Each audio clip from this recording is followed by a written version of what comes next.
احنا اول حاجه بنتاسف على الوقت المتاخر. احنا بنتصل بيك، بس احنا يعني نتشرف بحضرتك دايما يا استاذ دريد، نتشرف بيك. معاك مدام نضال الشربيني يا فندم. الو. ايوه معاك مدام نضال الشربيني يا فندم.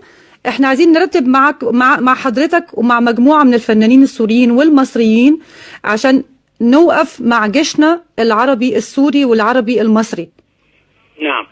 فما اعرفش ايه يعني وقت حضرتك ينفع نجي لك احنا نصور ولا تيجي حضرتك؟ احنا عايزين نصور مع الجيش السوري، يعني تكون موجود حضرتك وسطيهم، يعني لو كان ينفع.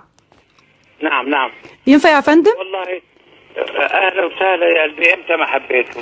يعني حضرتك ممكن نرتب مثلا مع حضرتك ومع ممثلين تانيين من الممثلين السوريين اللي تختارهم حضرتك، تنتقيهم حضرتك، يعني اتنين يا قلبي انا ما فيني الا اقترح لك حدا. يعني مثلا هقول لك مثلا مدام سلاف يا فندم. سلاف هي اللي بتكون جاهزه، يعني تمام. ما عندها مشكله. طب مدام سلاف فواخرجي، وممكن نقترح مثلا الأستاذ باسم يخور مثلا. باسم متهيألي ما هوش في سوريا حاليا. مش بسوريا حاليا. طب ممكن تختار اتنين تانيين، ويعني ممكن نحن ناخد إذن من القوات المسلحة السورية تسمح لنا ندخل نصور جوه يا فندم؟ تقدر تجيب لنا لا أكيد هذا ما متهيألي ما في مشكلة. ما في. حضرتك بتزورهم من يعني في مرة زرتهم يا فندم؟ ليك سوابق في زيارتهم؟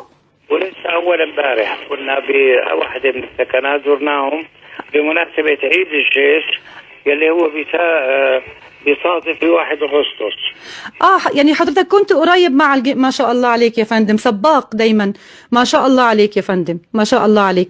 يعني احنا ممكن نرتب مثلا موعد مع حضرتك يعني في نص الشهر الجاي او الشهر اللي هيجي بكره يعني.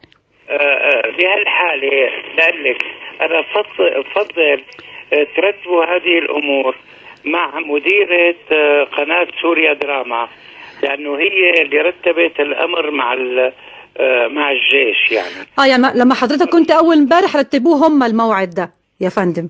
أنا بس عايزة أقول لك يا فندم، الله يحرق روحك على روح الجيش السوري اللي يا قاتل يا مجرم. هي ثالث مرة بدعس عليك دريد لحام، هي ثالث مرة بدعس عليك. ماشي؟ اتذكر انك انت عم تلعب بالاطفال السوريين. انت يا قاتل يا مجرم، انت قاتل مجرم يا دريد يا لحام. سكتت هلا؟ سكتت يا دريد يا قاتل يا مجرم؟ سكتت؟ لأنك ليش سكتت؟ لأنك واضح انك شرموطة. هحط لك الكلمة، بتعرف انه هالكلمة هي. اسمع دريد لحام اختك عرس، اسمع واحدة مثلك دريد لحام، حنزل لك هذا الكلام باليوتيوب. خلي العالم تتف عليك، خلي العالم تبزق عليك.